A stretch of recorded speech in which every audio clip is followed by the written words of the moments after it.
Second year के exams हैं, कैसे पढ़ें? दिल नहीं चाह रहा पढ़ने का, कोई मोटिवेशन ही नहीं है, टाइम वेस्ट हो गया है। क्या एग्ज़ाम्स क्लियर कर भी पाएंगे? क्या आप भी इन सब सवालों का शिकार हैं? Hey friends, Sunshine Sonnet here. Hope you all doing well. So this video is for my second year friends जिनके अभी एग्ज़ाम्स हैं। I know a lot of people are scared and anxious about their exams and NCAT as well. So here I am for you all to guide you and make your doubts clear. So you can put your best efforts in your exam and make the most of it. So let's start. The first thing that you should have in your mind is focus. Yes, focus is the most important factor in whatever you're doing. सो अपना focus एक जगह रखें, एक काम निपटाएं, then दूसरे पे work करें। यानी अभी ईकैट को साइड पे करें और अपने एग्ज़ाम्स पे फोकस करें। और याद रखें, जो भी काम हम करेंगे उसमें अपना 100% देंगे।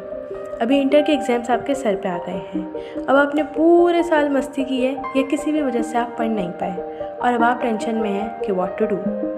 देखो, ऐसा नहीं सोचो कि अब कुछ भी नहीं हो सकता और मैं पक्का फेल होने वाला हूँ, अब तो मैं बर्बाद। नहीं, इंशाल्लाह ऐसा नहीं होने वाला।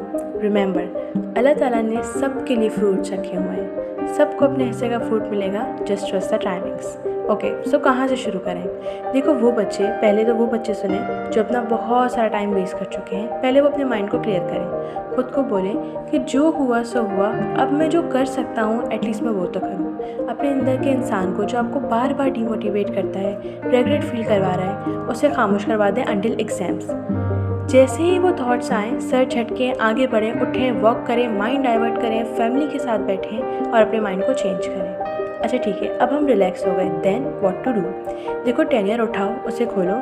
भले आपकी बुक्स चेंज हो गई हैं या वही हैं, तब भी आपको आइडिया होगा कि कौन से टॉपिक्स हैं जो एग्जामिनर को पसंद हैं। अब देखो, जो चैप्टर से ज़्यादा सवाल आते हैं, पहले वो चैप्टर्स तैयारी शुरू करो। साथ ही साथ टेनियर में देखते रहो कि किस तरीके से सवाल आपसे पूछे जाते हैं। अक्सर पेपर में ये कन्फ्यूजन हो जाती है कि हम तैयारी तो बहुत सारी कर लेते हैं, लेकिन हमें ये नहीं पता होता कि क्वेश्चन कौन सा है, क्योंकि हमने पहले से देखा हुआ नहीं होता कि एग्जामिनर इन टॉपिक्स को किस तरीके से पूछ रहा है। तो मेक श्योर कि आप टेनियर को अच्छे से देखें और साथ साथ अपनी तैयारी को लेकर चलें। जो भी टॉपिक आप पढ़ रहे हैं उसे मैच करें टेनियर से और देखें कि उसमें किस तरीके से आपसे क्वेश्चन जो है वो एग्जामिनर आपका पूछ रहा है।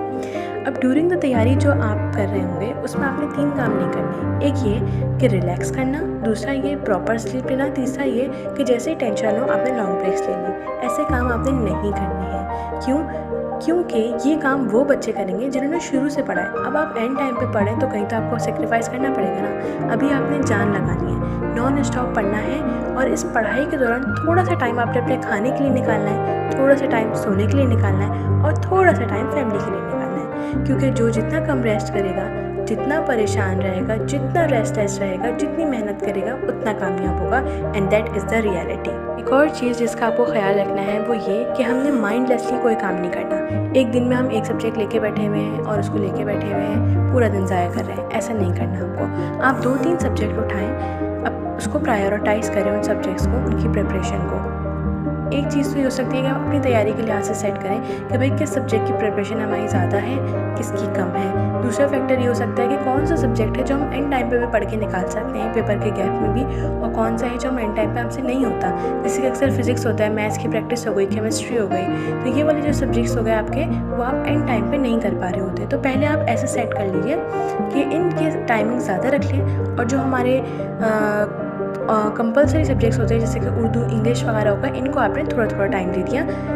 अपने लिहाज से, अपनी कैपेबिलिटीज़ के लिहाज से अपना एक टाइम टेबल बनाएं। भले आप उसको पूरा का पूरा ना फॉलो कर पा रहे हो, but just try to follow them. आपने क्या करना है, अपने टाइम टेबल्स बनाएं और आपने उनको फॉलो करने की कोशिश करनी है। अगर आपने 10 पॉइंट्स रखें कि भाई इनको मुझे कवर करना है, आप उनमें से अगर 5, 6, 7 भी कवर कर पा रहे हैं तो इट्स एन अचीवमेंट। इसको आप इग्नोर नहीं करें, ठीक है। नेक्स्ट चीज़ ये कि जब आप थकने लगे तो थोड़ी देर के लिए सो जाएं। सबसे बेस्ट आपका जो रेस्ट होगा ना वो ये होगा इस दौरान कि आप थोड़ी सी स्लीप ले लें। कैसे कि आप 40 मिनट्स का नैप ले लें, आप 1 आवर का नैप ले लें, लेकिन आपने ये सब नहीं करना कि आप अपनी माइंडलेसली स्क्रॉलिंग करें, नेटफ्लिक्स लगा के बैठ गए, खेल कूद में टाइम वेस्ट कर रहे हैं। नहीं, इन सब चीज़ों में भी इंसान थकता है। तो जब आप थक रहे हैं तो अपने आप को मज़ीद ना थकाएं, बल्कि थोड़ा सा रेस्ट ले लें और इस चीज़ को अंडरस्टैंड करें कि पढ़ाई हमारी रिस्पॉन्सिबिलिटी है। हमारे पेरेंट्स हमसे सिर्फ एक चीज़ एक्सपेक्ट करते हैं, क्या हम उनको अच्छा पढ़ के दें। हमारी एक ही तो ड्यूटी है, क्या हम वो भी ना करें? मेरी बात सुने, ये पढ़ाई आपके लिए ज़रूरी है, आपके फ्यूचर में आपको फ़ायदा देगी। हमारे टीचर्स को कुछ नहीं मिलता, वो वही रहते हैं। हमारे पेरेंट्स वही रहते हैं। कोई रुक जाता है तो वो आप, अगर कोई ज़ाया होगा तो वो आप।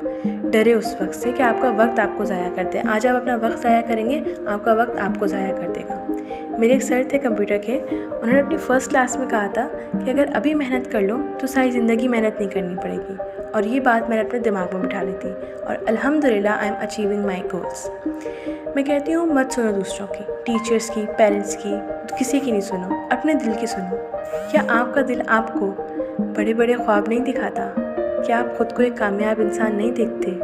क्या आप नहीं चाहते कि आप अपनी लाइफ एक अच्छी गुजारें, इस वर्ल्ड में अपना पार्ट कंट्रीब्यूट करें? क्योंकि अल्लाह ने हर शख्स को बामकसद बनाया है, हर शख्स अपना पार्ट प्ले करने आया है इस वर्ल्ड में। आप अपना मकसद पहचानें, उसे पूरा करें। हमने आगे जाना है और बहुत आगे जाना है, और हम जम के मेहनत करेंगे। यह हम किसी और के लिए नहीं कर रहे, इस बात को समझें। ऐसे सोचें कि यह हमारी खुद से मोहब्बत है कि हम अपना फ्यूचर सिक्योर करते हैं। अगर आपके दोस्त आपको ऐसे बोलते हैं कि रिलैक्स हो जाओ, हम क्या करेंगे पढ़ के, हमने कौन सा टॉप करना है और हम कौन सा आगे जाएंगे, तो नहीं। आप ये देखें कि आपके दोस्त की बातों में कितनी मायूसी है, उसमें होप की कितनी कमी है। आपके दोस्त ने ख्वाब देखना छोड़ दिए, खुद पे भरोसा नहीं है उसे।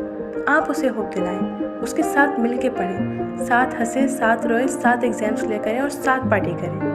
मैं ये नहीं कह रही कि आप पढ़ें, टॉप करें और बहुत अच्छे मार्क्स लाएं, नहीं। आप अपना बेस्ट दें। आज जो भी हम काम करें, हम उसमें अपना बेस्ट दें, हम मेहनत करें। और ऐसा हो ही नहीं सकता कि हम मेहनत करें और हमें अच्छे रिजल्ट्स ना मिले, क्योंकि अल्लाह ताला कहता है कि तुम मेहनत करो, मैं सिला दूँगा। अल्लाह सिला देने वाला है। इन दी एंड मैं आपसे यही कहूँगी कि आज अगर किसी एक भी बच्चे के दिल पे मेरी बात लगी या उसे मेरी बात समझ में आएगी, तो मैं समझूंगी कि मैं कामयाब हो गई। Good luck, take care and don't forget to subscribe Sunshine Sonnets. Thank you.